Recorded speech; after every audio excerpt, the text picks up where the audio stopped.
আসসালামু আলাইকুম এভরিওয়ান। আসন্ন বিপিএল এর অন্যতম একটা গুছানো দল হচ্ছে রাজশাহী ওয়ারিয়র্স। গত বিপিএলে দুর্বার রাজশাহী যতই দুর্নাম কামাক না কেন, আসন্ন বিপিএলে কিন্তু রাজশাহী ওয়ারিয়র্স সম্পূর্ণ আগের দুর্বার রাজশাহীর সকল পাপ ধুয়ে তারা মুছে নতুনভাবে তারা শুরু করছে।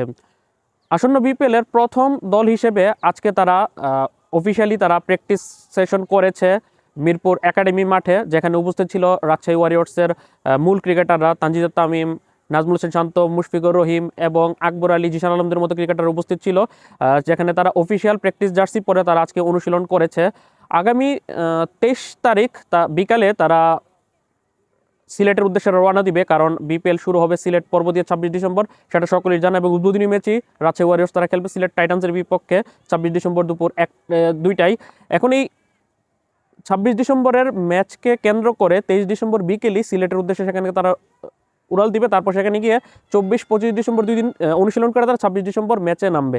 তার আগে আজকে রাজশাহীর হেড কোচ হান্নান সরকার জানিয়েছে যে তারা ম্যাচের আগে তারা 6 জন বিদেশি ক্রিকেটারকে সাথে নিয়ে তারা সিলেটের উদ্দেশ্যে রওনা দিবে। এছাড়াও তারা এটাও জানিয়েছে যে তাদের অফিসিয়াল জার্সি কবে আনবেল্ড হবে।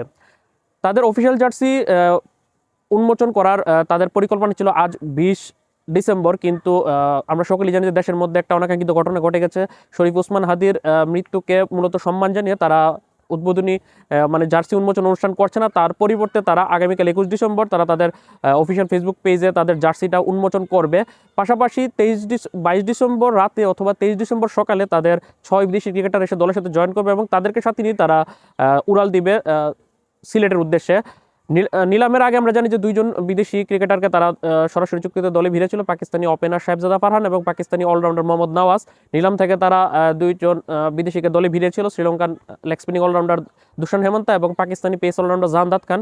নিলামের পর তারা 4 জন বিদেশিকে দলে ভিড়েছিল, Sri Lankan pacer Binura Fernando, Pakistani pace allrounder Hussain Talat, তারপর নিউজিল্যান্ডের পেস অলরাউন্ডার জিমি নিশাম এবং নেপালি লেগ স্পিনার সন্দীপ লামিচানে। এই 8 জন ক্রিকেটারের মধ্যে জিমি নিশাম যেহেতু বর্তমানে IL-T20 খেলছে, সে IL-T20 শেষ করে সে দলের সাথে জয়েন করবে, তাই তাকে প্রথম দিকে পাওয়া যাচ্ছে না। বাকি যে 7 জন ক্রিকেটার রয়েছে এর মধ্যে থেকে দুশান হেমন্তা আসন্ন বিপিএলে শ্রীলঙ্কার ক্রিকেট বোর্ড থেকে এনওসি পাবে কিনা সেটা নিয়ে শঙ্কা প্রকাশ করেছে হান্নান সরকার। এর আগে উনি অনেকবার বলেছে, যার কারণে বাকি যে 6 জন ক্রিকেটার রয়েছে তাদের সকলকেই তারা 23 ডিসেম্বর সকালের মধ্যে তারা পেয়ে যাবে বা 22 ডিসেম্বর রাতের মধ্যে আসা শুরু হয়ে যাবে। অর্থাৎ তারা পাকিস্তানি 4 জন cricketer, opener batsman Sahibzada Farhan, spin allrounder Mohammad Nawaz, pace allrounder Hussain Talat এবং পেস অলরাউন্ডার জাহানদাদ খান, এই 4 জন ক্রিকেটারকে তারা পাচ্ছে। পাশাপাশি শ্রীলঙ্কান বাহাতি পেসার বিনোরা ফার্নান্দোর সাথে তারা নেপালি লেগ স্পিনার সন্দীপ লামিচানে, এই 6 জন ক্রিকেটারকে নিয়েই তারা 23 ডিসেম্বর বিকেলে সিলেটের বিমান ধরবে। তারপর সেখানে 24 এবং 25 ডিসেম্বর 2 দিন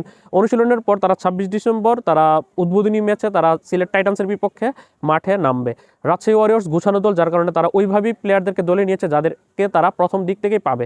8 জন ক্রিকেটারকে দলে ভিড়েছে, যার মধ্যে থেকে 6 জনকে তারা 23 ডিসেম্বরের মধ্যে পেয়ে যাচ্ছে।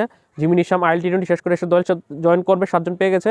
দুশান হেমন্তার এনওসি নিয়ে শঙ্কা রয়েছে এখন পর্যন্ত, যদিও পুরোপুরি ক্যান্সেল হয়নি, কিন্তু ক্যান্সেল হয়ে যেতে পারে। কিন্তু তাদের দলে যে ক্রিকেটার রয়েছে দুশান হেমন্তার বিকল্প হিসেবে তারা সন্দীপ লামিচানের লেগ স্পিনারকে দলে ভিড়েছে এবং তাদের পেস অলরাউন্ডার হিসাবে কিন্তু স্পিন অলরাউন্ডার হিসাবে কিন্তু যথেষ্ট ব্যাকআপ অপশন আছে, যার কারণে দুশান হেমন্তা যদি নাও আসে সেক্ষেত্রে রাজশাহী ওয়ারিয়র্সে তেমন ব্যাক পোহাতে হবে না।